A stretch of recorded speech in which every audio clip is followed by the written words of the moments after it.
আজ আমাদের বিষয় 2024 সালে শ্রেষ্ঠ ধর্ম কোনটি। বাস্তব অর্থে এটা নির্ণয় করা কি সম্ভব? অন্তত আমার মতো একজন সাধারণ মানুষের পক্ষে তো তা অসম্ভব।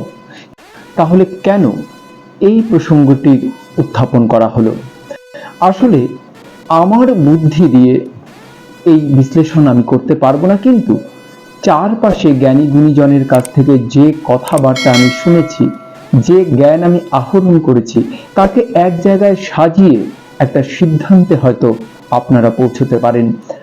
আমার শোনা সেই সমস্ত জ্ঞানী মানুষের কথাগুলোই আমি শুধু কোলাজ আকারে সাজিয়ে দিচ্ছি আজকের এই ভিডিওতে।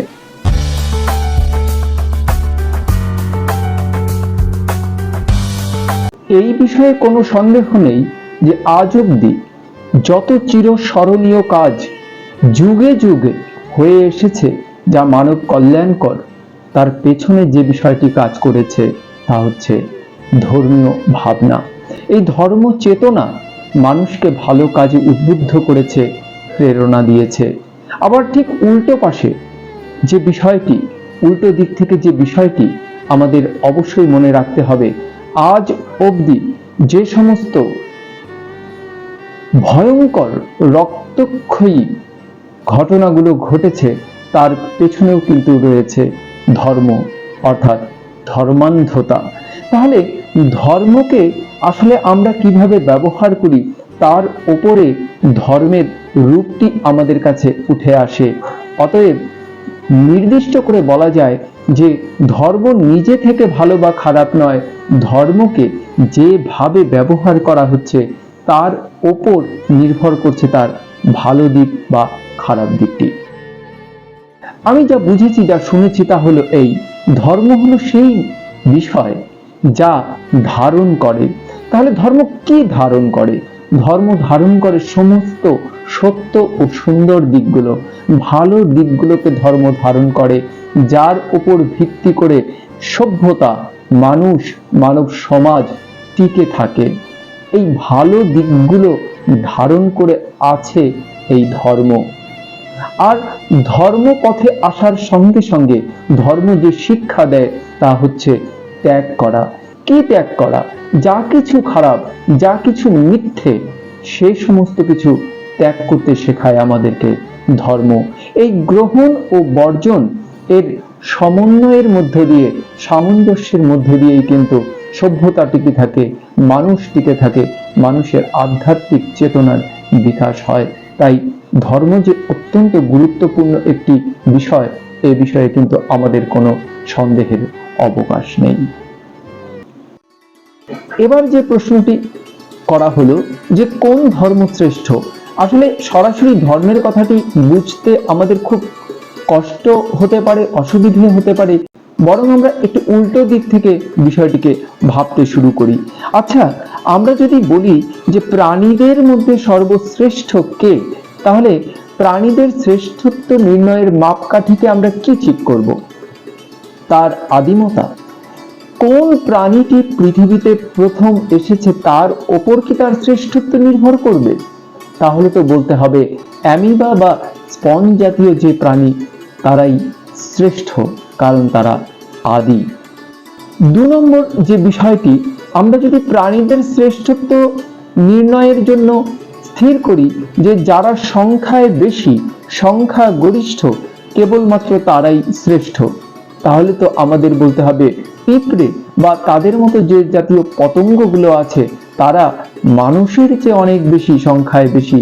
তাহলে মানুষের চেয়ে এই সমস্ত পতঙ্গদেরকে কি আমরা শ্রেষ্ঠ বলবো? নিশ্চয়ই নয়।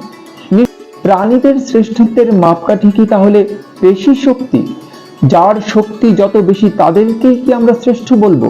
তাহলে তো আমরা বলতে পারি যে আফ্রিকান বুশ হাতি হচ্ছে পৃথিবীর সবচেয়ে শক্তিশালী প্রাণী, তাই এটি হচ্ছে পৃথিবীর সর্বশ্রেষ্ঠ প্রাণী। তাহলে পেশি শক্তি বা বাহু শক্তি কখনো প্রাণীদের শ্রেষ্ঠত্বের মাপকাঠি হতে পারে না। উন্নত মস্তিষ্ক, উন্নত মস্তিষ্কের কথা যদি বলি, তাহলে উন্নত মস্তিষ্কের ব্যবহারের প্রশ্নটি এসে যায়। মানুষের মস্তিষ্ক অন্যান্য প্রাণীর থেকে শ্রেষ্ঠ, কিন্তু শুধু মস্তিষ্কের বিচারে মানুষকে শ্রেষ্ঠ যদি বলি, তাহলে মানুষের মধ্যেই পৃথিবীর কুখ্যাত কুখ্যাত ক্রিমিনালগুলো রয়েছে যাদের মস্তিষ্ক অত্যন্ত উর্বর। তাহলে সেই ক্রিমিনালদেরকেও ভালো বলতে হয় এবং শ্রেষ্ঠ বলতে হয়। সব মিলিয়ে এই ক্রিমিনালদেরকেও আমরা ভালোর আওতায়, শ্রেষ্ঠত্বের আওতায় আনতে পারি কি? তা তো পারছি না। তাহলে বাকি রইল কি? কিসের মাপকাঠিতে প্রাণীদের মধ্যে মানুষ শ্রেষ্ঠ? আসলে প্রাণীদের মধ্যে মানুষ শ্রেষ্ঠ তার একটি হৃদয়ের জন্যে। এই হৃদয়, এই পরিপূর্ণ হৃদয়, অন্যের জন্য আবেগ, স্নেহ, মায়া, মমতা, এই প্রবৃত্তির সমন্বয় আর কোনো প্রাণীর মধ্যে পাওয়া যায় না। এই পরিপূর্ণ বিকাশ একমাত্র মানুষের হৃদয়েই পাওয়া যায়। তাই বলা হয় ঈশ্বরের সবচেয়ে পছন্দের জায়গা হচ্ছে মানুষের হৃদয়। এই হৃদয়ের জোরে আজকে আমরা বলতে পারি যে প্রাণীদের মধ্যে শ্রেষ্ঠ প্রাণী হচ্ছে মানুষ। ঠিক একইভাবে আমরা এই প্রাণীদের সূত্রগুলো ধরে ধরে যদি এবার ধর্মকে ভাবতে শুরু করি, তাহলে হয়তোবা আমরা একটা সিদ্ধান্তে উপনীত হতে পারবো। যে ধর্ম আদিম, সবচেয়ে আগে উৎপন্ন হয়েছে, তাতেই কি তার শ্রেষ্ঠত্ব? আমরা প্রায়ই শুনতে পাই বিভিন্ন সম্প্রদায়ের মধ্যে আমাদেরটা আদি, আমাদেরটা সবার আগে, এই নিয়ে খুব বড়াই আমরা করে থাকি, লড়াই আমরা করে থাকি। কিন্তু যেখানে হৃদয়বক্তা নেই, যেখানে অন্যের প্রতি করুণা নেই, কৃপা নেই, সেই ধর্মমতকে, সেই পথকে শুধুমাত্র আদিম বলেই কি শ্রেষ্ঠত্বের শিরোপা আমরা দিতে পারবো? নিশ্চয়ই নয়।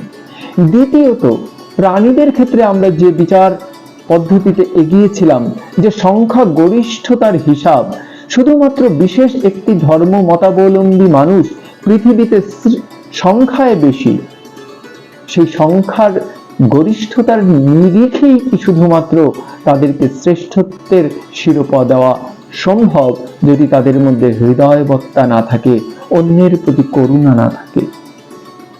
তৃতীয়ত, বাহুবল বা পেশিবলের উপর নির্ভর করে যদি বলা যায় যে এই মতাবলম্বী ধর্মপথের অনুসারী লোকজনের পেশি শক্তি বেশি, অর্থবল বেশি, জনবল বেশি, তাই তারা শ্রেষ্ঠ, আপনি কি একমত হবেন?